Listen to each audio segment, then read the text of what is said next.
We often think that the way we are is the way we have to remain, and it's simply not. Most of what we do each day is just repetition. We're repeating our past behaviors, our past thought patterns, and we can change that with intentionality.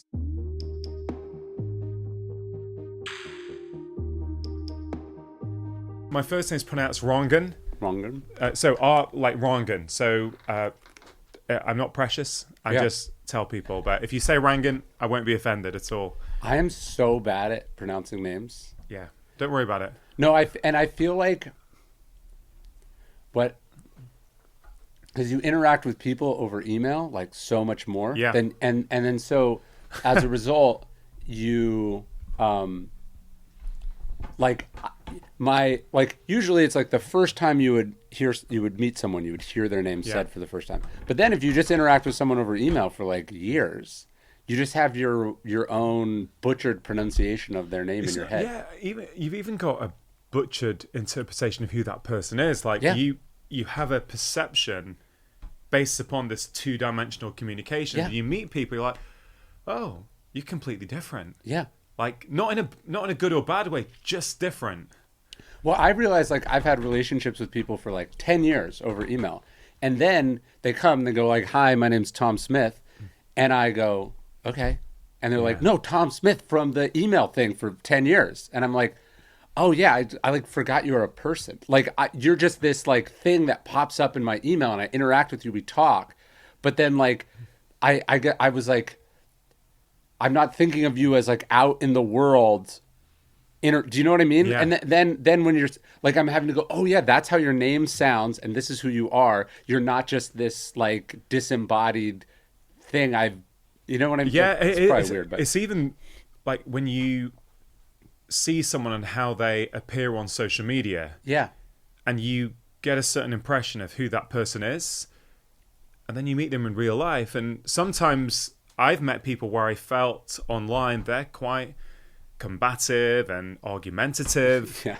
And in real life, they're just really nice and human and kind and compassionate. I've had that quite a lot, which makes me think the online world is so different from the offline world. Yes. Well, I find that to be not a complimentary thing to say about someone. I think if your online persona is combative and like aggressive or unkind, and then you're like, and then they're so nice in person.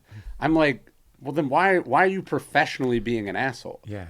It's like, hey, I thought you'd be standoffish and you're much nicer and funnier or whatever. That's different. But like, there is something I think about the algorithmic world where it really brings out the worst in people. Agreed. And some people are okay with doing that professionally. I don't want to be my worst self professionally. That seems weird. No, I agree. And I'm very intentional as much as I can when I go online, because I would like my online persona to reflect my offline one. And I'd like to think by and large it does. You know, I kind of feel that I'm a pretty kind and compassionate guy. I don't really crave disagreement, or I don't need people to like me anymore. I don't want to make other people wrong. I just want to put my message out to the world in a kind and compassionate way. For me, one thing I've tried to do online is if I'm ever not feeling in a good place, or I feel that I've emotionally reacted to something, I know now, don't respond. Yeah, sure. This is not the time to comment in a public forum. Sort your own emotions out first before you engage, if you choose to engage. And frankly, that's a good lesson that applies online and offline. Yeah, there's something it seems even about like the sort of doctor world, the doctor personalities, where it becomes the algorithm, like when you see where they started to where they end up, it's not always a good trajectory. Yeah. Do you know what I mean? I guess it's true for all things, but it's just fascinating to watch the work that the algorithm and fame and being a personality can do on a human being. Yeah, I've seen that loads. And, you know, you said before it's not complimentary. And I get that. At the same time, I think unless you're really intentional about how you live each day, a lot of influencers end up playing to the algorithm. Yeah. So they end up playing to what they know is going to do well, which, as I'm sure you've said multiple times on this podcast, drives you to perhaps not being the person who you want to be. Yeah. And so I think for influencers, let's say, but frankly, it applies to everyone, I think you can, let's say with the practice of journaling each morning, you can reflect a little bit and decide intentionally, how do I want to show up today in the world? Yeah. You know? Well, also, you should be making what you think is good, not what the algorithm says is good. Now, obviously, with anything that depends on an audience, you have to be aware of the audience.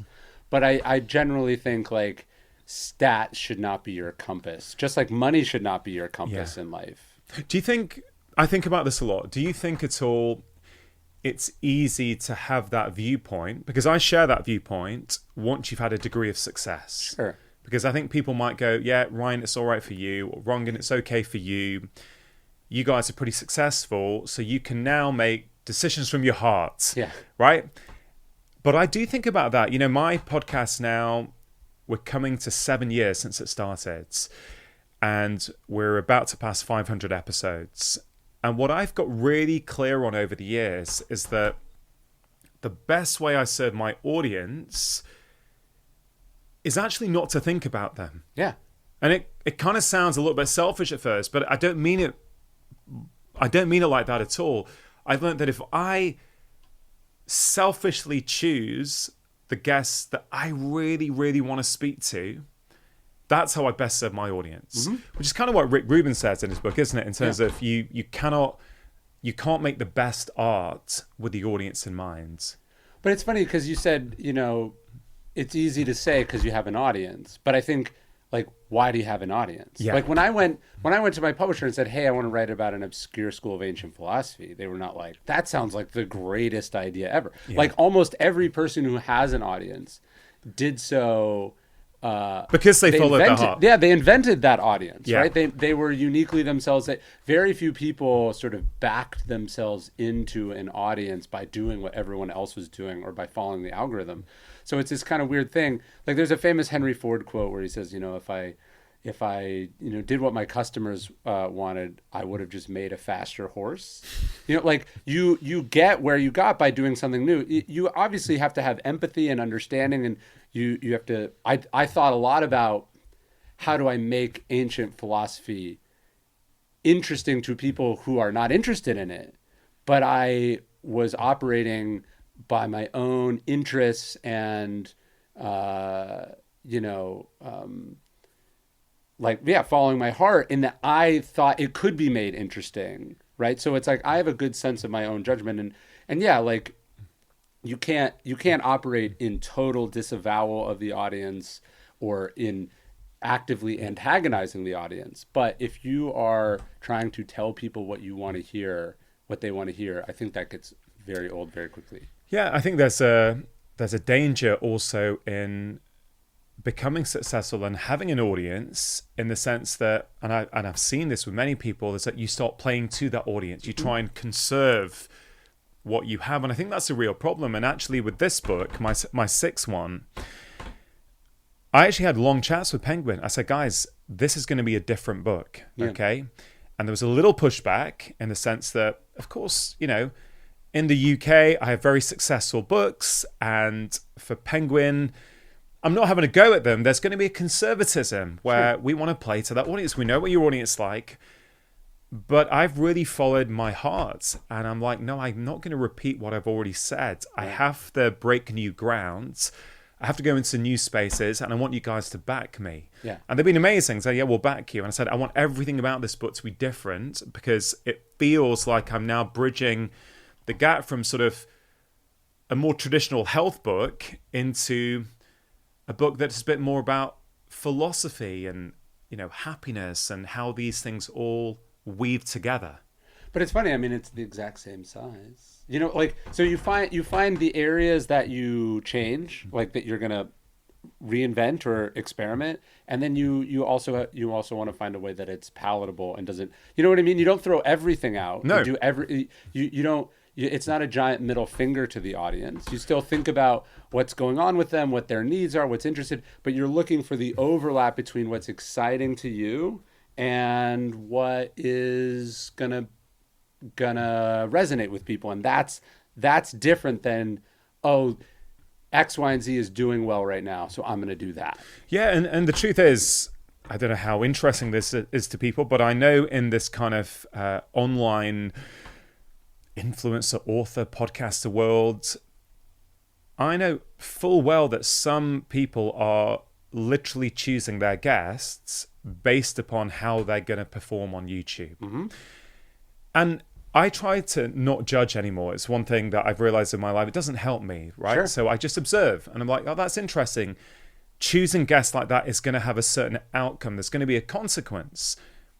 The question for that individual or those individuals is, am I happy with that consequence? Am I happy with that outcome? And for me, I've realized, no, if I only choose based upon how it's going to perform, then I'm kind of losing my soul along the way. Totally. And I was with a mutual friend of ours, Rick Troll, last week. We were chatting about the same thing, about how do we go about choosing the guests who we want to speak to. And this actually, it's not just for people who've got big audiences, right? We all have a circle of influence in our lives. It's how you interact in everyday life. How do you make choices?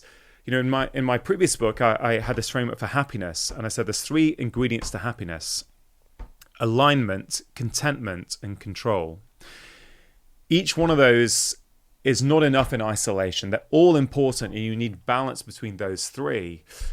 And I think what we're talking about speaks to that alignment piece, right? Which is, when I say alignment, I mean when the person who you really are on the inside and the person who you are being on the outside are one and the same. So when your inner values and your external actions start to match up more and more, I think at any point in our life when we start to create a void there and a gap between who we are and who we are being in the world, that will come to bite you at some point.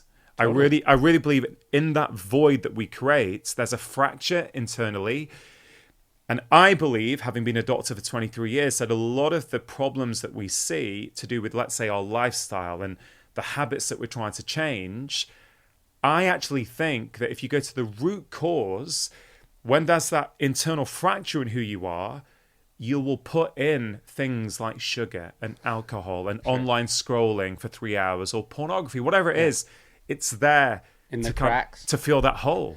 Yeah, I in my first book, I riffed a little bit on this word disintegrated. So when we think when you hear the word disintegrate in English, you think it means like coming apart, right? Like it disintegrated upon entering the Earth's atmosphere. Yeah.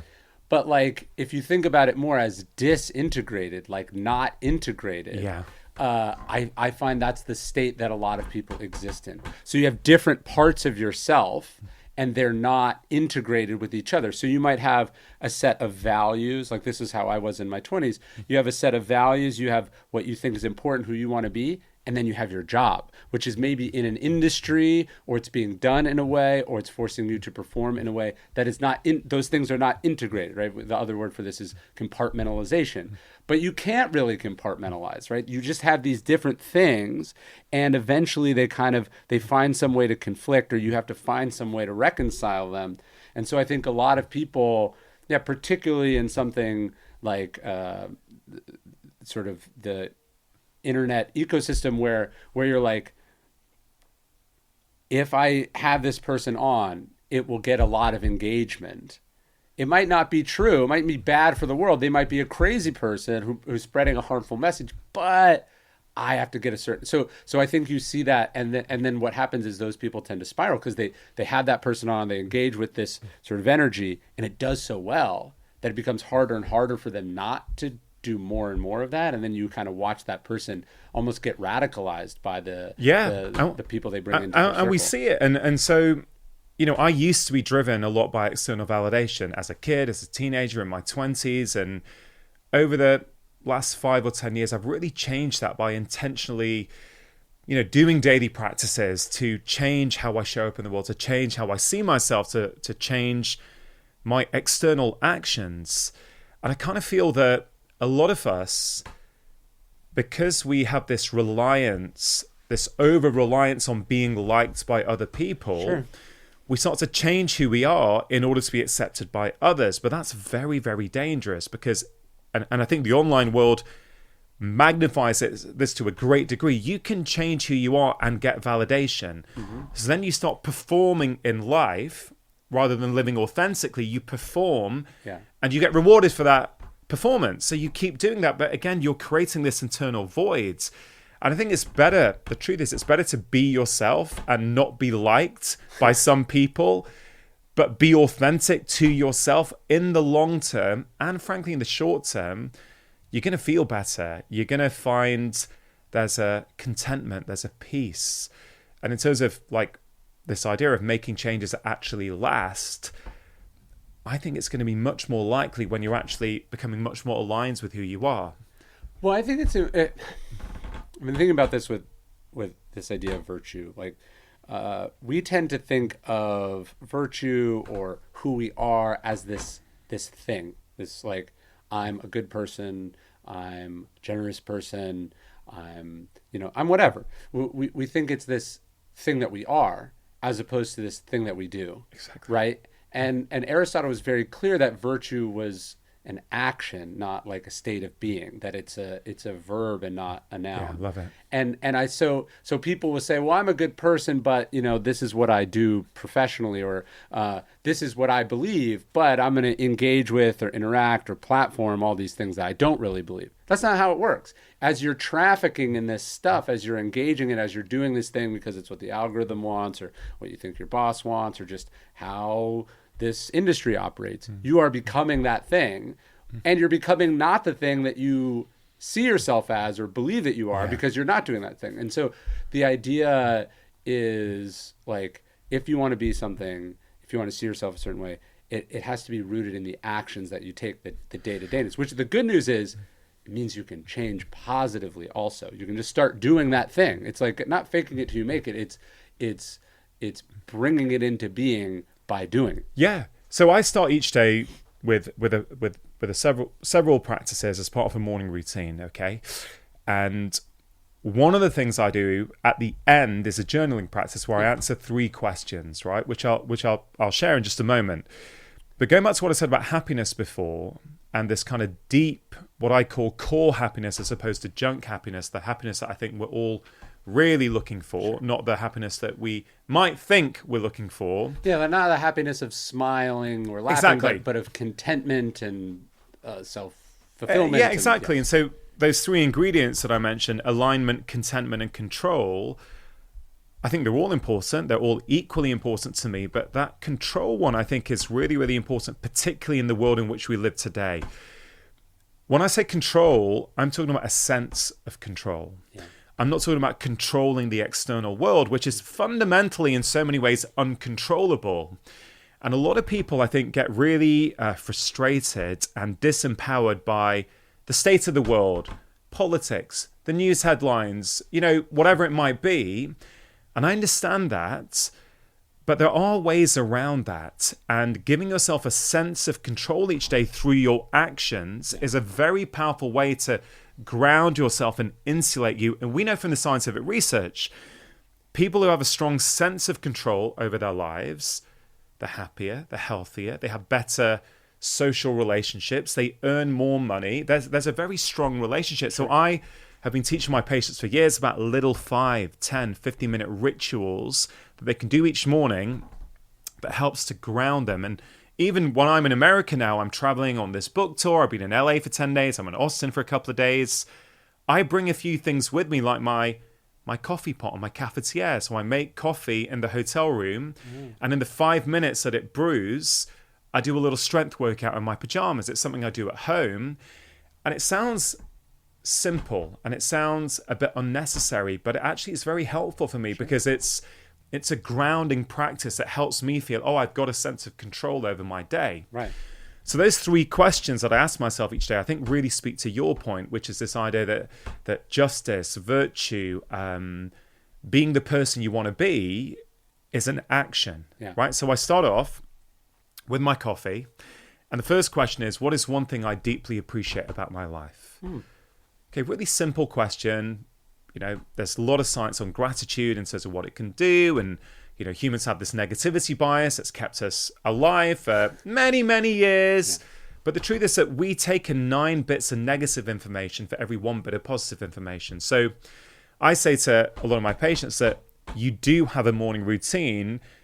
Even if you think you don't, the question is, are you intentional about it, right? If you wake up and in bed you scroll the news and Twitter and your work emails, you're entitled to do that, but it's going to have a consequence. If you infuse your brain with negativity first thing in the morning, is it any wonder that half an hour later you're a bit negative about the world, you're a bit reactive with your children or your partner, right? I'm not saying that's the only thing, but if you put that input in first thing, of course, the output 30 minutes later, 1 hour later, is going to be hugely dependent on what you put in. So instead, if you, let's say, start off with this practice of gratitude, what is one thing I deeply appreciate about my life? It changes the focus. And it's so simple. I can never say I don't have time to write that down. And I really challenge anyone, and I'm sure your audience, Ryan, are already familiar with journaling. And I'm sure much of your audience already are doing a journaling practice, right? But hopefully these 3 questions might give them a bit of... What's the third question? So the first question is, what is one thing I deeply appreciate about my life? The second question is, what is the most important thing I have to do today? Which I love. It's probably my favorite question. And the third question is, what is one the third question is, which quality do I want to showcase to the world today? And I tell you, those 3 questions are so simple, but they really change your relationship with your day and your relationship with yourself, right? So that second question, what is the most important thing I have to do today?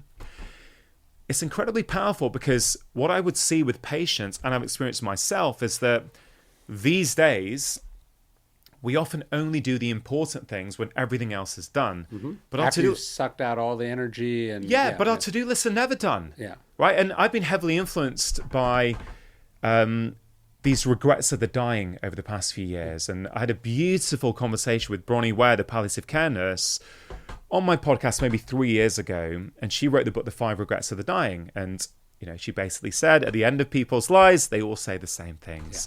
I wish I'd worked less. I wish I spent more time with my friends and family. I wish I'd lived my life and not the life that other people expected of me, etc., right? So for me, it's like, okay, that's what people say at the end of their lives, commonly. I've also, with my clinical experience, seen many, many patients who kept thinking they could push through, work through evenings, work through weekends. And for many years, I would kind of see a lot of autoimmune disease, and in over 95% of cases, when you do a detailed history of their lives, you would see within the 6 months leading up to the diagnosis, heavy stress. I'm not saying it was the only cause, but a huge contributor to the onset of symptoms.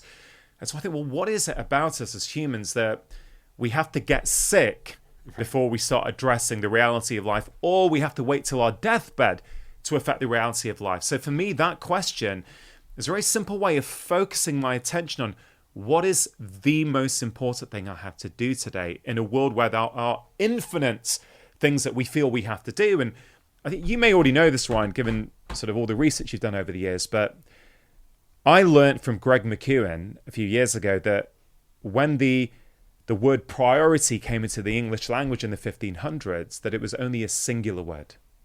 Like it didn't exist in its plural form. Is funny. Yes, sure. And so I think many of us are drowning in our to-do lists. And that question just cuts through all the noise and goes, what is the most important thing I have to do today? So in the week before I left for America, as I knew I was going to be away for 2 weeks, which is quite a long time for me to be away from my wife and kids. Gone for 2 weeks. It's the longest I've been away from them in a long time, okay? So I remember on the Monday of that week, when I was answering that morning question, it was a work deadline, right? So that's what I put down. I wrote down, I've got to get this blog back to Penguin that they need for the book, right? That doesn't mean that my relationship with my wife wasn't important that day, or my kids, or my other work. No, but the focus that day was, that's the most important thing I have to get done. On the Tuesday in the morning, again, this takes minutes to do, it was, you know what, my wife was away at the weekend. I'm going to be away for 2 weeks. I must make sure when the children are in bed that I spend some quality time with my wife. On the Wednesday, I remember clearly because I was working from home that day. And I thought to myself, and this is what I commonly put down on working from home days. I put down at 4 p.m. when the children walk through the door from school, the most important thing I have to do today is make sure my laptop is shut and my phone's in a different room so I can be fully present with what they have to tell me. Right. So it's a very simple question that just helps me focus each day on, actually, you know what? That's the most important thing. That's the most important thing. And I would challenge, Ryan, your audience and say, listen, if there's nothing else you take from this conversation, but just answer that one question each day, and you then act on what you write down, it is inconceivable to me that your life will not feel different in 7 days. One thing I would add to that, obviously some of them are more personal than professional, but like whatever your important professional thing is that you have to do that day, the thing I add to that is one of my sort of rules is I do the hard thing first. Exactly. So the problem is people say, like, let's say you have to write something, you have to review something, you have to sit down and go through some, bit of paperwork. You have to have, you're not going to bring your best self to that task at 3 p.m. Yeah. You have to do it like if from what I understand the studies that sort of willpower and concentration, these are like finite resources that we have. You have to bring your freshest self to that thing. And so for me, it's usually like, hey, what is the writing thing I have to do? Because that's my job.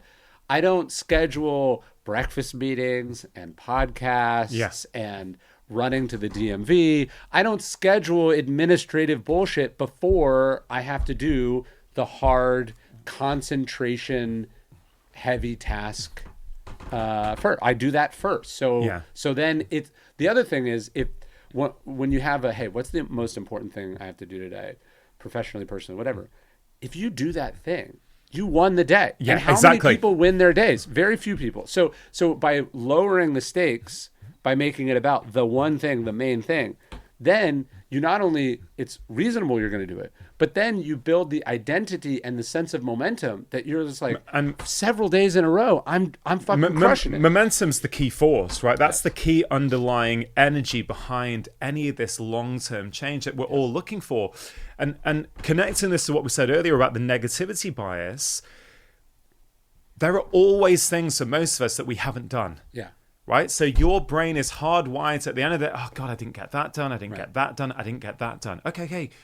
You need to do something. You need to take action each day in some way to sort of insulate yourself against that. There are always going to be things that you don't do. Yeah. But you identify the one thing, you do it, and it means you start to change your relationship with yourself because you start to feel like, yeah, I'm a winner. Like I'm winning each day. And when you having those little practices, hey, this is what I do while the coffee's being made, those are small wins that you're front loading your day with that really like nothing can, it's very unlikely that the day's going to be so haywire that from the second you woke up, you didn't have 5 minutes to do push-ups or 5 minutes to do this gratitude practice. By making it small and simple and entirely in your control, then again, you can give up on the momentum, but no one can take it from you. Yeah, and this works on so many levels. Let me just finish on that third question, and then I want to explain why I feel that these 5-minute practices are so powerful. Yes, I've experienced it myself. I've seen it with patients year after year, even patients in the depth, suicidal patients. If you can, for some of them, help them with these 5-minute actions each day, you build momentum, you build self-esteem, they change the way that they view themselves. That third question, which quality do I want to showcase to the world today? What I love about that is we often think that the way we are is the way we have to remain. And it's simply not. Most of what we do each day is just repetition. We're repeating our past behaviors, our past thought patterns, and we can change that with intentionality. So for me in the morning, if I spend a minute going, what quality do I want to showcase to the world today? Okay, like today, when I wrote it in my journal, it was compassion. I want to show the world today the quality of compassion. That means I'm just that little bit more likely when I come across maybe an email that I don't like from my team or someone who pulls in front of me if I'm driving or whatever it might be, yes, I could react. But the fact that I've said this morning, I want to show the world the quality of compassion, it makes it a little bit more likely that I'm not going to react. Now, the power isn't doing it once. You do that every single morning for 7 days, for 14 days, for 21 days. You start to change the person who you are. You become, I would argue, more aligned with the person you want to be, because the truth is, yes, we're all different, but there's some really good psychological research showing that actually, when we're kind and compassionate and we practice and show patience, we just feel better about ourselves. Sure. We do improve our self-esteem. That's who we ultimately are. I believe underneath all the societal conditioning, underneath what the algorithm is driving people to do, like you were mentioning earlier, I think we all feel better when we're kind and compassionate. So I love those 3 questions, and I've shared them with my patients over the years. I've shared them with my Instagram audience, my podcast audience. And the feedback I consistently get is that they really, really help. Now, you don't have to do those 3. You might have a better version, or in your journals, Ryan, you've got other options for people, but do something. Sure. Right? Do something. And just bringing in the science of behavior change for a minute, because I think it really adds to what we're talking about. I do several things each morning in my ideal morning, okay? Yeah. I have a framework called the 3 M's: mindfulness, movement, and mindset. Okay, and the journaling practice, those 3 questions come under the mindset piece for me, sure. Right? But the one thing I haven't missed in probably 5 years now, that's rarely been a day, is my 5-minute strength workout every morning. And it's got nothing to do with willpower. Yeah. Absolutely nothing to do with willpower. I apply the same principles that we all apply to brush our teeth every day to have a 5-minute strength workout. So people go, what's 5 minutes going to do? It does a lot. It's momentum. It makes me feel that even if my life is super busy and my wife needs me and my children need me and my team members need me and my patients need me, I still found 5 minutes for myself. And what I do is the 2 most important rules for any behavior, in my view, are: number 1, make it easy. Yeah. Number 2, you stick on that behavior onto an existing habit. Right? So I make it easy by making it 5 minutes. I can never say I don't have 5 minutes. Right? I'm in my pajamas when I do it, so I don't have to get changed or anything fancy. You don't have to go somewhere. And in my kitchen at home, I have a dumbbell, I have a kettlebell. That they are in the kitchen. Yes, a few years ago, my wife said, "Hey, baby, you gonna keep this stuff in the kitchen?" I was like, yeah, it's going to stay in the kitchen, because if it goes in the garage or the cupboard, it's not going to get used. Yeah. And the funny thing now is that my kids use it. She uses it, right? So you make it easy. And number 2, you stick it onto an existing habit. So what is that? A habit is an action that you do without conscious thoughts, right? So my coffee is going to get made at 5:30. I don't need my assistant to phone me to remind me. Yeah. I don't need a Google Calendar notification. It's going to happen, right? So by sticking on the workout there, it happens, but it's the same thing that we do with toothbrushing. Yeah. Do you know what I mean? It's so small and simple. And again, that's the kind of stuff. I've had so many patients over the years with depression, with bad anxiety, suicidal thoughts. And yes, there are many things that you might have to look at. Sure. So I'm not trying to oversimplify. But how do you get movement going in the right direction? Exactly. Yeah. And that, for me, is one of the best ways to do it. What do you think about New Year's resolutions? Because I think when people are thinking about change, they're like, I want to be a different person in 2025. Or I want to be a better person. I want to be closer to the person I know I'm capable of being.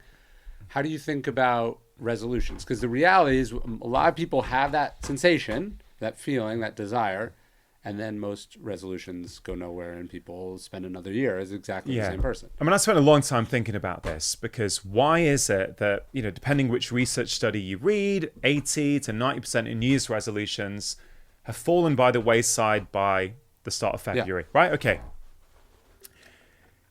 And I've got 23 years of clinical experience. So I've seen tens of thousands of patients. So I kind of feel I've got a good steer, certainly from my own experience and what I've seen. I think there's a few things that people get wrong, okay? I think they try and make it too big too quickly, which I have seen people do that. Yeah. Generally speaking, the people who can transform their lives overnight, they've generally had some really, really big life experience, a divorce, a bereavement, they've lost their house, something big. Yeah, you can do it. Yeah. But if you don't have that driving you, I think if you make it too big, you're never going to make it last in the long term. Right. Sure. So there's a couple of things to say about these resolutions, right? So one thing I don't think people understand enough is that every single behavior in our life serves a role. Too often we try and change the behavior without understanding the role it plays in our life. So I'll give you a really practical example. If your alcohol consumption is your way of managing stress, right, you can white knuckle it for the first 2 or 3 weeks of January and you will stop. Yeah. And you'll think, I've got more energy, I'm sleeping better. Great. I have no problem with that. But if it's your way of managing stress, the only way you'll change it in the long term is by one of two things. Either the amount of stress in your life has to change, so then you'll no longer need the alcohol, or you need an alternative behavior to alcohol to help you manage the stress. Sure. It sounds so obvious, Ryan, when I put it like that. But most people, in my experience, are caught up in their lives and they're focused too much on the behavior instead of being focused on what role does behavior play. And so I've come to the conclusion that, and this is really one of the primary theses in Make Change That Lasts, my new book, is this idea that it's not necessarily the behavior you need to focus on, it's the energy behind the behavior. What's it doing for you? Why are you doing it? Yeah. And the other way I look at it for New Year's resolutions is all behaviors, I believe, come from either love or fear, right? At their core. Sure. So if you feel bad about who you are, you're consumed with guilt and shame and jealousy and envy, or whatever it might be. These are all things that come from the energy of fear. If your changes are coming from that kind of energy, I don't think they're going to last in the long term, because you're trying to overcome, like, the behavior is in conflict with who you consider yourself to be. Right. This was me a few years ago, right? So I would say, right, this year I'm going to meditate, and I'd do 20 minutes of meditation every morning until like the 16th of January. Then I'll miss a day because work gets busy, and I'd beat myself up in my head with negative self-talk. I'd be, Rangan, you couldn't do it, could you, this year? You know, you're a loser. You couldn't. I used to have a really negative inner voice. I've completely changed that over the years with these kind of intentional practices. And now I find behavior change really, really simple, because I've focused on the underlying energies behind that behavior change. Right. And I think one of the things I try to kind of address in this book, Ryan, is I'm a doctor, right? So through the lens of health, I think we're living in a world where we've got more information than ever before. More health podcasts, more health books, more blogs, whatever it might be. But why, despite all this increase in information and knowledge, is it not translating to better health outcomes? Right. We know what we should. Most of us know what we should do or not do. Exactly. So, I really tried hard with this, but it's going, no. There's a lot of what we should be doing out there. I've written books on what we should be doing. Right. This book addresses the why. Why are we still doing the things that we know are harming us? Yeah. And I think a lot of it is internal. It comes to our internal world. Yeah. And people don't want to go there, but that's where the gold is. It's funny. So every year for Daily Stoic, we do this thing we call it the Daily Stoic New Year Challenge. So it's like 21 days of like Stoic inspired challenges. It's different every year, but it's just a bunch of like cool Stoic practices. And the idea is like one or two will stick with someone and they'll take it through the year. One will get them to think about something differently. But it's funny, like we'll start talking about it in early December. The first day you announce it, a bunch of people sign up. Second time you announce, a bunch of people sign up. And then it sort of dips, and then it starts on January 1st. But like the second biggest sign up day is always like January 2nd. So like people want to change, like at some level they heard about this, they want to change. And then what we do, I think this is the most insidious part of what gets in the way of so much of what we're capable of doing, is we go, okay, I'm going to do it tomorrow. Yeah. They go, okay, that starts on January 1st. So That's a couple weeks from now. So in a couple weeks from now, I'll get serious about thinking about signing up. Yeah. And then I'll miss that, like, which is the Stoics talk about how we know what we need to do, but then we tell ourselves this huge lie, which is like, I'll do it in the morning. I'll do it after this. I'll do it when things calm down. By just moving the timeline up a little bit, we let ourselves off the hook, and then most of us don't do it. I completely agree. It's what I've seen in patients for years. It's always next week or next Monday or next month. But when the kids are older. Yeah, it starts today. So another 5-minute practice I try and do each day is what my wife and I call the 5-minute tea ritual. Right? So like many people, if you're not intentional about it, you can live in the same house, but you get so busy with work and the children, and you're like passing ships. Yeah.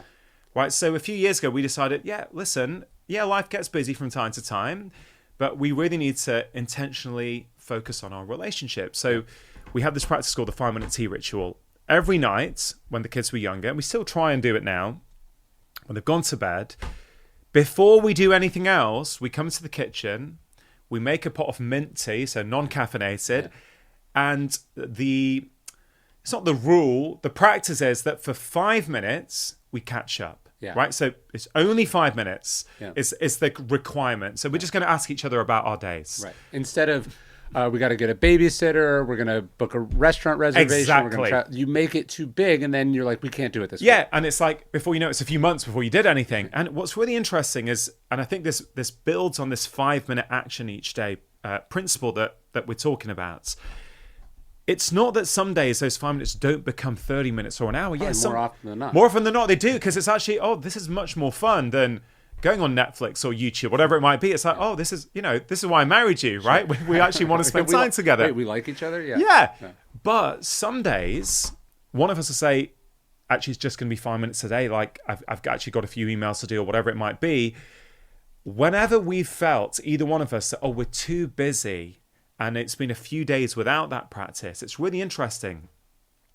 You can feel it in our relationship, the niggles, the small things start to bother us. There's less intimacy, there's less connection. Right. But when we are quite disciplined about the 5-minute tea ritual, everything else in our relationship, and therefore our lives and our health, starts to get better. Right.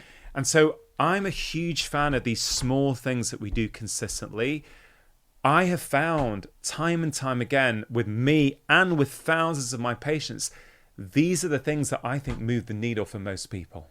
I mean, there's a writing rule of 2 crappy pages a day. Yeah. And it seems like the opposite of how you would get good writing, to set a goal to do bad writing. But what it's doing is it's dramatically lowering the stakes. It's making it attainable. And it's actually hard to do crappy pages. So you're just, but the idea is, you got to do crappy pages and to do great pages. They share one similarity, which is that you have to show up and start. And so by lowering the stakes, you can create the room to create positive momentum. And then the other thing, which I think is a rule we don't, or I guess a fact of life we don't talk about enough, which is that I think quantity is a way to get to quality. Yeah. So it's like, let's say every day for a month you sit down with your spouse and you have 5 minutes. A lot of those are going to be 5 minutes of nothingness, but one of those or a handful of those are really going to be significant, which you only could have had by having the larger number, right? Like, and so the more you sit down and do the thing, what you're doing is increasing your chances of having those really transcendent days. Yeah. And so, but people focus on, like, you know what, like for writing, they're like, I'm going to rent a cabin, I'm going to go there, and I'm going to have 2 great weeks in a row. No, you're not. First off, you're not going to do it. Yeah. And then second, like, you're going to have 5 of those days be crappy. And as a result, like, you're not going to return with the things that you needed. So it's more about the day-to-dayness, the consistency, and the quantity that gets you. You see this with health, right? So let's use the example of working out, which is a desire that many people have at all times, but particularly at the new year, right? Mm-hmm. It's like, I want to move my body more. I'm spending too much time at the desk. People start to get paralyzed with choice, right? I'm going to run, I'm going to do yoga, I'm going to do Pilates, I'm going to, what is that I'm going to do? And I've had patients before where they've literally got angina pains in their heart. We talk about physical activity. A month later, they're still coming back saying, hey, doctor, I can't decide which one to do, right? And I understand that. I have sympathy. But the point is, frankly, any of them are going to help you. Just walked here and that would have helped you. And so through the lens of my 5-minute strength workout, people say, what, do you do the same thing every day? Actually, for many years I did. Yeah. Because if you have to decide every morning, oh, what am I going to do today? That's procrastination. That's choice.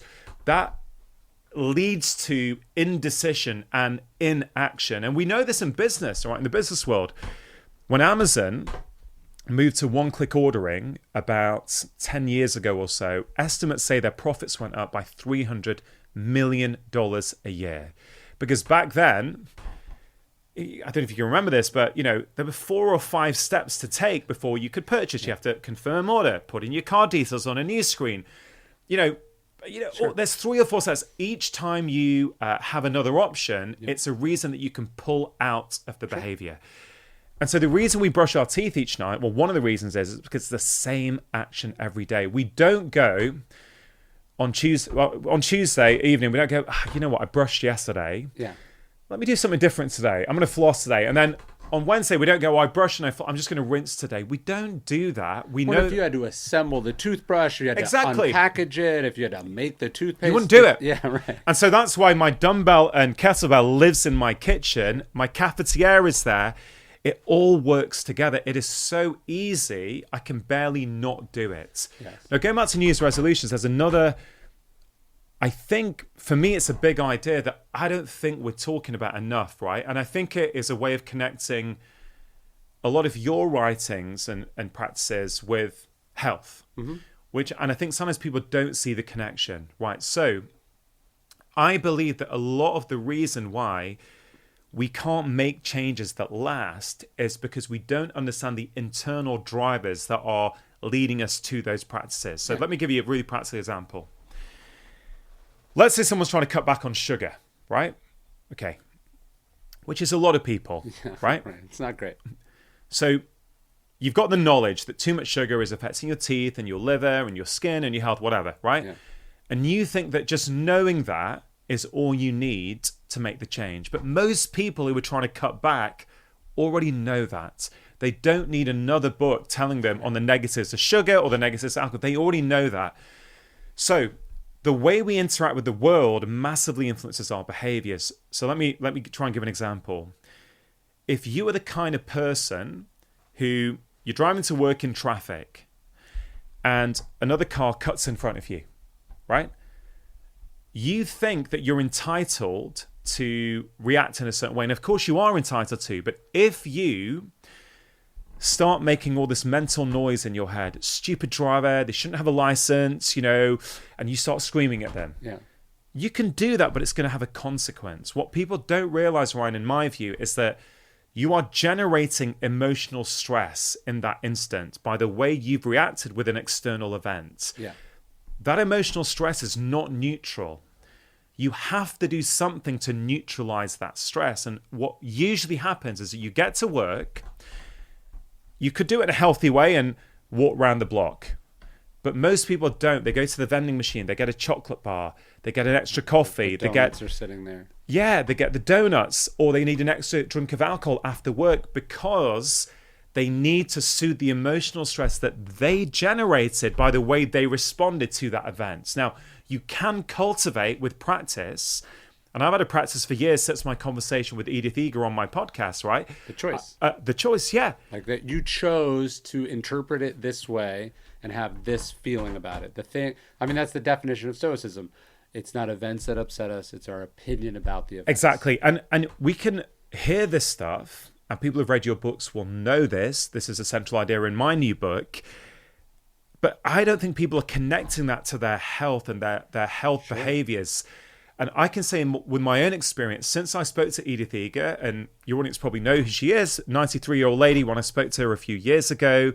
No, you connected me with her. I did, yeah, over email, I remember. And she was like, when she was 16 years old, shall I just briefly tell the story, or your audience familiar?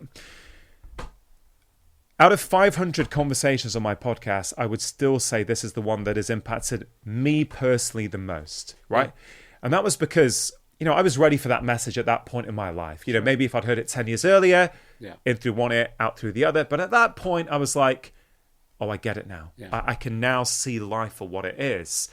Every event in life is essentially neutral. It's my interpretation on that event that determines its outcome. So Edith, when she was 16 years old, growing up in Eastern Europe, she was excited. She was going for a date with her boyfriend that night. She was trying to think about what dress is she going to wear. And her family get a knock on the door. Her sister, her, and her two parents get put on a train to Auschwitz concentration camp, right? Within 2 hours of getting there, both of her parents are murdered. An hour or two later, she, as a 16-year-old girl, gets asked to dance for the senior prison guards. And there's many things from that conversation that have never left me, Ryan. One of the things is what she said to me then. She said, Rangan, I never forgot the final thing my mother said to me. Edith, nobody can ever take from you the contents that you put inside your own mind. And then she says, Rangan, when I was dancing in Auschwitz, I wasn't in Auschwitz. In my mind, I was in Budapest Opera House. Right. I had a beautiful dress on. The orchestra was playing. The crowd were cheering. I thought, okay, this is pretty incredible. Then she tells me, whilst I was in Auschwitz, I started to see the prison guards as the prisoners. They weren't free in their mind. I was. And there's much more to that story, right? But I thought this is pretty incredible. And the final thing she said to me, and I kind of feel, Ryan, that you've got these tattoos, right, on your arm. I feel that these words from Edith are internally tattooed onto my soul because they literally changed how I view the world. She said to me, Rangan, I have lived in Auschwitz, and I can tell you the greatest prison you will ever live inside is the prison you create inside your own minds. And Ryan, the penny dropped for me. Like, it literally dropped for me in that moment. Oh my God, we're all creating these stories every day. We're going online. We're taking offense to these posts by other people. We're getting annoyed by the driver or our boss. And we don't realize that we can train ourselves, right? It's a skill that you can cultivate, get better at. You can train yourself to not take offense. There's a whole chapter in this book saying, it's basically don't take offense, right? And I explained the health outcomes and the health benefits for your behaviors. And, what people don't realize is that no event is inherently offensive. Right. Because if it was, we'd all be offended to the same comment or the same event. But the fact that you didn't hear it, you wouldn't be offended either, right? Yeah. You know what I mean? It's not like it's registering on the seismic, machines. Like, it's only because you heard it and you decided it meant X, Y, or Z. Like a rude tone does not register in like a recording device. Exactly. You can't see. If people look at the audio of this podcast, you can see the sound levels, but you could not tell from the sound levels whether we're having a nice conversation or not nice conversation. It's an interpretation, so you can train yourself to go, oh, nothing is inherently offensive. Something in me is being lit. Yeah. It's been activated by that comment. I wonder what it is. So after that conversation with Edith, I would do a practice maybe for 2 or 3 years. I don't do it anymore because I feel I had to consciously do it. Now it's my unconscious. Yeah. Right? It's there. It's my default. Ryan, I'm 47. I can honestly, hand on heart, say I've never felt this good. Yeah, that's amazing. Like, I feel I've got this inner calm these days that I didn't have before. And a lot of it is from these kind of practices. So for a few years, I would basically in the evening, in a journal, I'd write down, where today did you get emotionally triggered? And instead of looking at the outside world and the person who sent the email or the person who left the comment or the driver who drove a certain way, because frankly, if I'm reliant on those things to go well, to feel good, I'm going to be waiting a long time to feel good. I end up being a puppet on a string. I'm just going to be blown around by the actions of others. And I thought, no, that's a very vulnerable place to be in. I don't want to be dependent or overly dependent on the actions of other people. Right. And so I would write down, why did that situation bother you? Yeah. What was brought up inside of you? Oh, It reminded me of what my mum said to me when I was a kid. Or it reminded me of how my boss treated me, or whatever it might be. Like, both of us, Ryan, we have pretty large public profiles, right? So if we choose to look, we can see a lot of comments on us, good and bads. And in the early days, when my BBC One TV show first came out in 2015, where I went into families' houses and helped them all reverse their conditions using nutrition, lifestyle, and mindsets.